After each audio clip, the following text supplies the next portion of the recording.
Namaste. My name is Will Zimmer. I'm International Meditation Master. Why willpower alone often fails. I got through it 2 or 3 times and then I could understand it, and it's also true for me. Okay.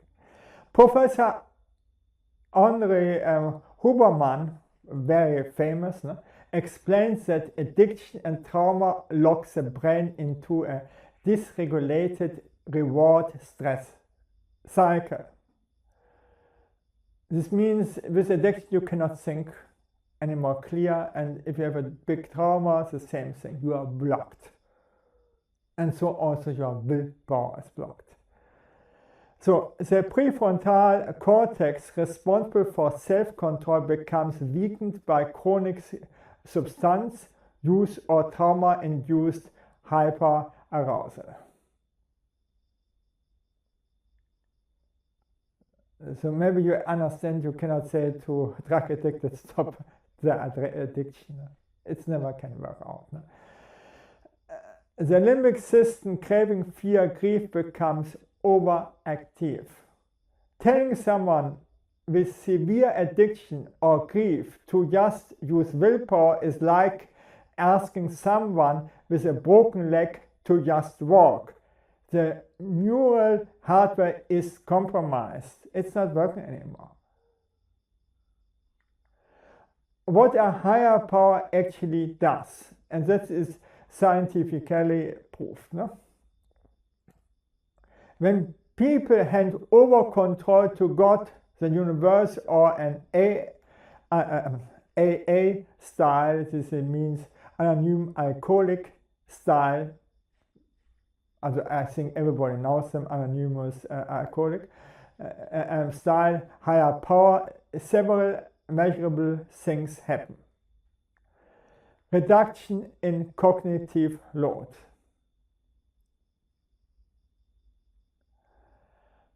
Constantly fighting urges or intrusive grief thoughts exhaust mental resources.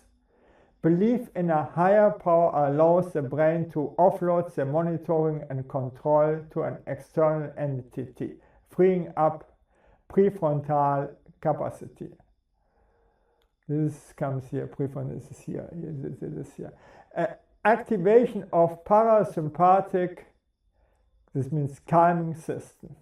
This is important in a crisis. Prayer, meditation or surrender triggers the vagus nerve, lowering cortisol and heart rate. This is the reason why I started also with meditation. Later it became an obsession. This is measurable via heart rate, variability and so on. Still, I think meditation is one of the greatest things people have invented. No? Increase social and group effect. In an anonymous alcohol or group therapy, the higher power is often channeled through the group shared belief. Mimicry, ritual, accountability activates the brain social reward system. Then comes the oxytocin, frees up, this is the love hormone, or love, the endogenous opioids, replacing the addictive substance effect. Everything with oxytocin is great. If you make a cold bath, oxytocin, because it frees you total. It makes you lovable.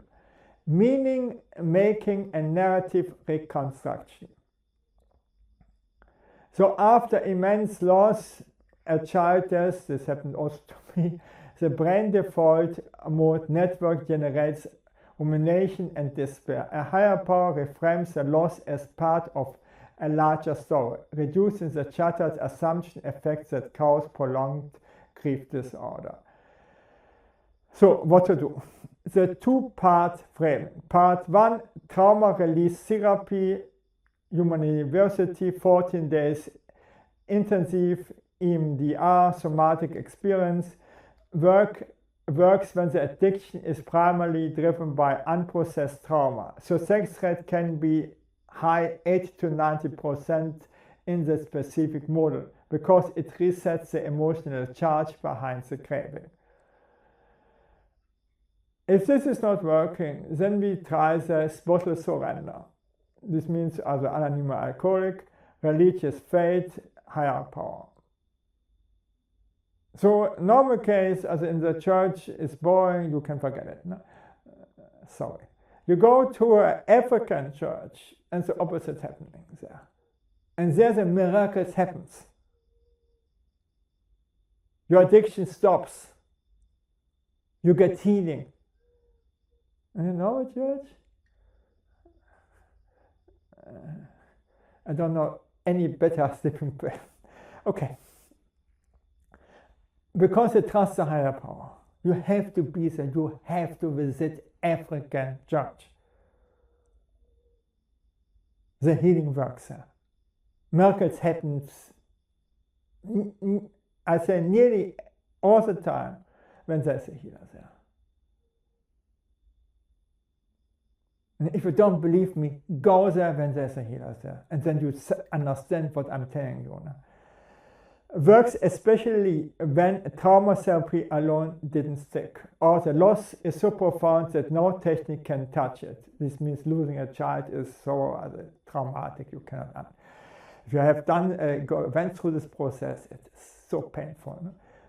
The person has failed repeatedly at self-control. Science cannot prove God, but it can prove that the act of believing and surrendering changes brain function in ways that enable recovery. For me, afterwards, it was a step towards God. Within 6 months afterwards, I had the connelly and a total connection to God. I had to lose everything to get this connection. It was very painful. And then I was totally out of pain. You see, everything makes a sense. But if you get stuck in your emotions and suffering for the same thing years and years and years, I've done all the therapy every week, crying like crazy. No? Don't get stuck. Never get stuck. Go up and try your best. And there is something behind it. There is a reason. And for me, it was a reason that God wanted me. This was all. I was atheist, God wanted me. I wanted to destroy my entire life, to rebuild it anew. Try intensive trauma release therapy first 14 to 30 days, group-based 24/7 support if possible. If that fails or is unavailable, go to the AA, this means anonymous alcoholic, 12-step process. In an AA, pick a higher power you can accept. It does not need to be a deity, could be nature, the group itself, love, or simply reality. When urge hits, pause, say aloud, I cannot do this alone, and ask that higher power for 10 minutes of relief. That pause often resets the craving circle. If you think that doesn't work, it worked for my friend. And he tried everything.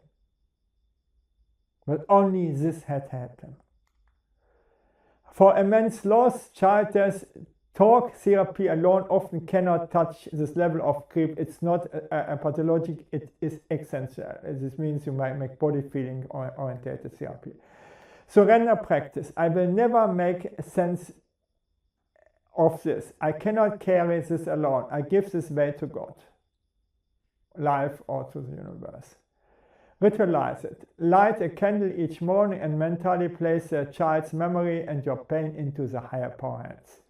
Over weeks, brain activities shift from hypervigilant grief to reflective remembrance. And then comes integration. Scientific bottom line. Yes, a higher power works as a neurocognitive leverage point, not because the higher power is empirically verified, but because the act of surrender bypasses the exhausted willpower system and recruits the brain circuit of trust, safety, and social connection. This is proof today. And 5 years ago it was not proof. But it worked for centuries, for thousands of years. Okay.